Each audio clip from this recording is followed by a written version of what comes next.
Kita menuju kabar pertama, Tribuners. Satu korban selamat bernama Nelson Sariri, pria asal Sulawesi Selatan Toraja, berhasil dievakuasi oleh TNI Polri setelah 3 hari berada di lokasi kejadian distrik Beoga, Kabupaten Puncak, Papua. Nelson Sariri dievakuasi pada Sabtu 5 Maret 2022 sekira pukul 10.45 waktu Indonesia Timur menggunakan 2 helikopter ke Timika. Diketahui Nelson Sariri merupakan karyawan PT Palapat Timur Telematika, merupakan salah satu korban selamat pasca pembantaian yang dilakukan oleh KKB hingga menewaskan 8 rekannya. Untuk mengetahui proses evakuasi dan kondisi terkini dari korban, kami sudah terhubung dengan jurnalis Tribun Papua ada Marcelinus Labulela. Silakan dengan laporan Anda. Baik, selamat sore rekan Dea dan Tribuners. Dapat saya informasikan dari Timika saat ini bahwa terkait korban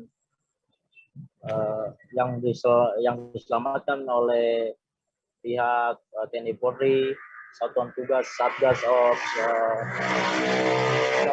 di Timika, bahwa proses evakuasi terhadap Nelson memakan waktu cukup lama, mengingat di kota Timika sendiri atau wilayah kota Timika dan sekitarnya saat ini masih terkendala cuaca. Namun setelah 3 hari lamanya proses evakuasi terhadap Nelson, korban selamat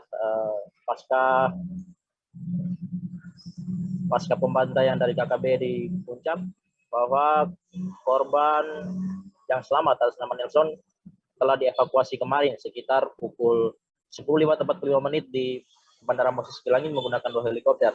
Adapun dapat saya informasikan saat ini bahwa Nelson masih dalam keadaan trauma, di mana Nelson ini merupakan salah satu karyawan PT PTT yang mengerjakan jaringan telekomunikasi di area Kabupaten Puncak Jaya di distrik Beoga.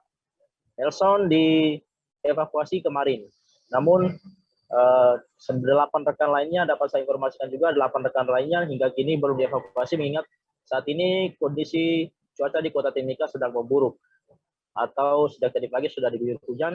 Akhirnya tim kemudian melakukan pembatalan terhadap evakuasi ke 8 korban lain yang sudah meninggal dunia.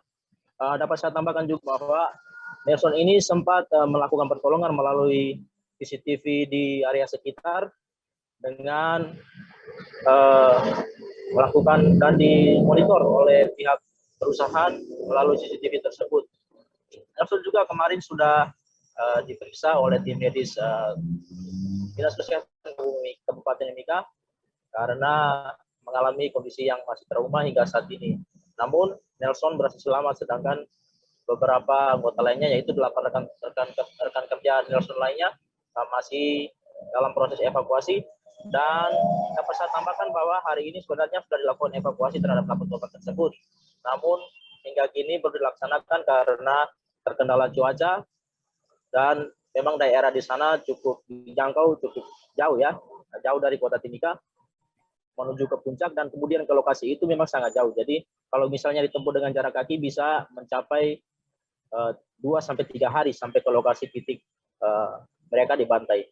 Namun dapat saya informasikan juga bahwa Nelson kemarin dijemput oleh tim Satuan Damai Kartens, di mana Nelson ini hadir di Timika sekitar pukul 10.45 melalui Bandara Moses Kilangin, Kota Timika, Papua.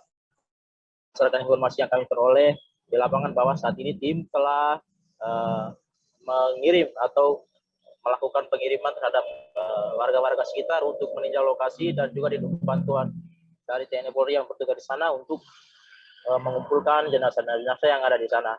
Oleh karena itu, Nelson sudah diselamatkan, Nelson sudah diselamatkan, namun rekan-rekan lainnya yang sudah dibantai alias meninggal dunia sekarang masih proses untuk penjemputan.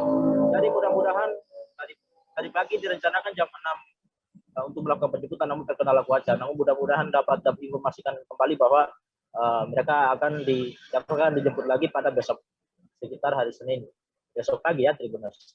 Baik, Dea, demikian laporan dari saya dari Martin Kabela, dari Kota Timika. Baik, terima kasih Marcelinus, dan berikut Tribuners kami tampilkan wawancara bersama Kaops Damai Kartens Kombes Pol Muhammad Firman selengkapnya. Dia melihat senjata, kemudian dia mendengar bunyi tembakan. Gitu. Yang lain, evakuasi. Tentunya di sini kita melihat berbagai faktor nanti, melihat cuaca atau bagaimana, kemudian bagaimana mekanisme nanti penyelamatannya, karena berdasarkan korban memang yang sudah meninggal ini dijadikan satu tempat oleh pelaku KKB itu dikumpulkan. Ya ini mungkin memudahkan, cuma nanti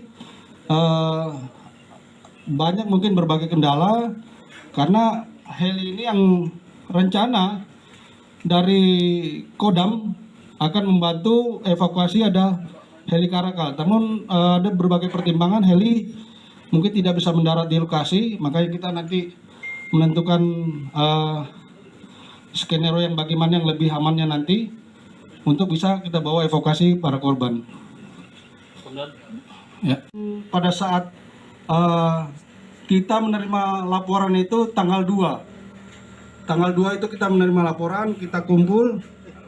Tanggal 3 kita menerima laporan, kemudian kita evaluasi bersama. Itu maskapai tidak ada yang mau ke lokasi. Kemudian faktor cuaca juga yang mempengaruhi sehingga kita ada sedikit keterlambatan. Tapi alhamdulillah kita bisa menyelamatkan yang satu orang ini dalam keadaan masih dalam keadaan hidup. Lanjutan, Dari Beoga ke lokasi itu bila ditempuh dengan jalan kaki itu 3 hari. Dan memang tidak ada akses ke sana kecuali melalui udara. Karena selama ini mereka mengerjakan itu lewat heli, dropnya lewat heli. Kemudian kenapa tidak ada aparat keamanan? Karena sebelumnya mereka juga sudah mengerjakan ini dalam keadaan maintenance BTS itu. Terima kasih sudah nonton. Jangan lupa like, subscribe, dan share ya.